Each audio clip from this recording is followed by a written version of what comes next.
Hey there gamers, it's Hater115 back once again to talk about some Star Citizen leaks. 3.12.1 PTU is finally open and Xenothreat will start receiving non-DA testing this weekend. Now that we're going to be receiving our first dynamic event, what is next in terms of that good old mission content? CIG has quite a few interesting tricks up their sleeve for the first half of this year, so let's open up some game files and take a peek at the next two interesting bits of upcoming content, the Ninetails Lockdown and the Javelin Wreckage Town. Also, don't worry 400i fans, we'll be talking about that a little bit later. Beginning with what seems to be CIG's next dynamic event, we'll be taking a look at an event labeled in the files NTLockdown. Now let me note here, data mining is an art, not a science. As with art, it can be messy and relies a lot on interpretation, so no matter how sure I might seem I am in my conclusions with these files, there's no real way to make sure I'm correct until this mission is playable by somebody in the PU. With that out of the way, let's try and decode what's happening here. The Ninetails Lockdown is one of the dynamic events coming in the very near future, with some of the leaked dialogue hinting at a release alongside Arson, but I can't really be too sure about that. It consists of two phases. The first phase being an initial blockading phase, and the second phase being something we'll get into later. A Ninetails fleet has decided to lock down a random station in Crusader planetary system. This station, as a result of Ninetails initiating a lockdown, is much harder to get to, with quantum blockers being set up as well as a large militia force being spread out throughout the Lagrange point. This prompts Crusader Security Chief Lunez to contact the player to conduct one of two actions. The first action being a mission in which the player is told to deliver needed supplies to the station. As the station is unable to have people regularly travel in and out because of its quantum block, it asks the player to get goods to the gate without being absolutely annihilated by a fleet worth of Ninetails. The second action is a mission in which the player is told to take out Ninetails throughout the Lagrange point. This mission is similar to current hunting missions, where the player, alongside a set of scanning NPC ships, are sent out to deal with a variety of pirate pockets. This second action being more important to the secondary phase, as these scanning ships are attempting to find the ships that are currently dampening quantum travel in the Lagrange point. This mission culminates into what is Phase 2, where all players are prompted to come and assist Crusader Security in attacking the blockade that has been dampening quantum travel. This blockade filled with a crap ton of ships. The player is given a time limit, which seems to be around 20 minutes, to eliminate the flagship and a variety of enemy forces to win the mission. If the mission is successful, then a successful message is broadcast and you win the day. Haha, good for you. If you fail the mission, then the Ninetails are still running tails beneath their legs, but yeah, you're given a more negative message. Either way though, Ninetails are successfully drawn off from their blockade. I want to make special mention of the variety of lines from Lunez that are more positive than their neutral counterparts, showing that this mission has a reputation aspect built into it. I don't want to go any deeper than this, more as there's still a lot of this event that aren't actually in the files, so we're going to leave this and move on to what is shaping up to be something interesting for you FPS fans. Well, I am unable to find any actual mission content in the files for what is seeming to be a new ground location. I would assume that this is going to be a treat for everyone wanting to do some FPS battles anywhere but the current cramped environments. The variety of assets for a ground-based location called Wreckage Town, a Javelin town if you will, popped up in the most recent builds of Star Citizen. This presumably being a replacement or addition to what is the current Javelin Wreck-In game on Daymar.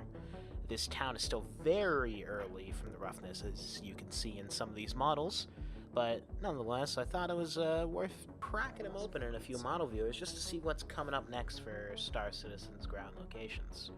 Now, the early set of images I was showing are just standard, let's just throw these models in a viewer and see what they look like. The second half of images, done by one of the lovely members of the Star Citizen League's Discord, show what these might look like in-game. These small little modular looking pieces might hint towards them actually being modular. They might fit together. And that's what these experimentations and throwing them together in Unreal and seeing if they fit together are. But you know what's in the files? You know what actually exists? The Origin JumpWorks 400 series, or at least the 400i. Yeah, might have jumped the gun a bit on a 312 straight-to-flyable ship. Delays happen with Star Citizen, especially for stuff that isn't announced yet. According to the roadmap, the ship should have been finished this month. However, I can confirm that the ship is not slated for a 312-1 release, rather a 313 straight-to-flyable launch.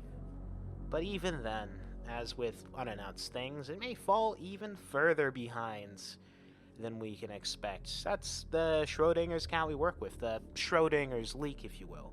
A leak is either completely true or completely fake until it's officially revealed. Getting off that tangent, let's go into a deep dive into what this baby can actually do and what this baby is. The 400i is an exploration class luxury 3-man ship classified as a size 4 vessel. This hunk of yacht sports 3 size 2 coolers, 3 size 2 power plants, and a single size 2 quantum drive, as well as a single size 3 shield. To compare with this with the 600i, currently, and I say currently as this is going to receive a buff in the future, a single size 3 shield, cooler, and power plant. It also sports a size 2 quantum as well. In terms of weaponry, the 400i sports 2 remote turrets, both located towards the rear of the ship, each sporting a set of size 3 repeaters. The ship itself also has 2 size 4 gimbal mounts with size 3 repeaters in each, which are slaved by the pilot. To again compare with the 600i, the 600i supports 4 size 5 hardpoints slaved by the pilot, as well as 2 size 2 turrets that have sets of size 3s. As you can clearly see, the 600i is going to need some love to compete with a ship that's supposed to be, well, inferior. Going back to the 400i, the ship lands by splitting the front nose into pads that allow the front to rest on the ground, while the rear has 2 extruding landing gear. To depart from the ship, you can use the cargo and garage elevators, which operate in a similar form to a constellation. There is also an airlock that allows station docking, however, I'm not exactly sure what the fuck it is. I took a look at this model and there's no black circle anywhere. I don't know. The current SKU number is unknown as well as price, however, stay tuned to our Discord channel.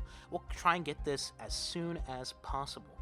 For the second half of this 400i analysis, we'll be going off of what was in the build in terms of rooms, but as we don't have any imagery, we're going to be going off an artistic rendering of what could be the layout. These rooms do exist in the 400i in the files, however, the only thing that we currently aren't sure about is the final layout. So these rooms could be anywhere in the ship. This is just a way of visualizing what rooms are actually inside of the ship. The 400i is split into 3 separate decks. These decks are connected by lifts. The top deck contains the bridge, while the bottom deck contains the cargo and garage. All that information being the only thing that we are for sure able to pinpoint a location for in this ship. Everything else is just guesswork based off this artistic rendering. Going into things that we know that are for sure and are not sure are accurate with this artistic rendering, there is no man turret on the 400i. The 400i, as mentioned earlier, contains the room to house 3 players. 2 of these players are located in a regular crew deck quarters, while there is a separate captain's quarters room. Outside of these rooms is a separate bathroom shared between the captain and the crewmates, which contains its own toilet and private mirror. The component bay is split into 2 separate areas. We're not really sure what this exactly is. It's likely just the way the files name 2 separate component walls, as the files have a name for component area left, component area right. The artistic interpretation demonstrating this by having them split up into 2 small rooms towards the back of the ship. Also located in the ship is a armor locker and a armory, as well as airlock access. And that's about it for this kind of blurry look into the interior. I'm sorry it's lacking in accuracy, but I assure you, These are all extremely simple to extrapolate even from a current build, as well as these files are confirmation that the long-nose visual style that has been leaked out over the past month or two is the 400i we are going to receive in 3.13. I'd love to go into a 30-minute diatribe over where all of this stuff can be found in the files, but I recommend you just DM me on Discord if you're interested in pursuing the truth. The future is approaching us. The Ninetails are preparing to come lock us down harder than COVID, while the Javelin is about to have some visitors. The 400i continues to loom over the horizon.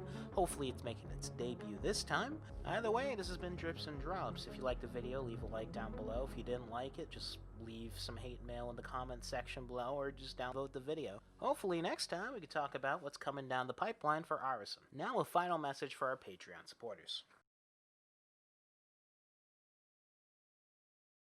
Once again, thank you to our monthly supporters on Patreon. Without you, none of this is possible. Your funding goes into equipment and our monthly Discord giveaways.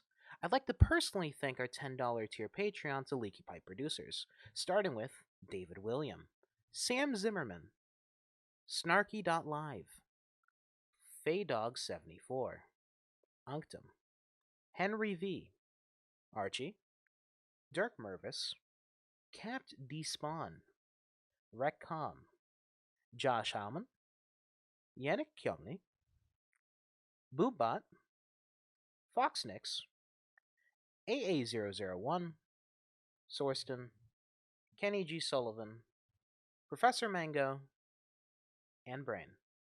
Thank you for watching, and I'll see you later, haters.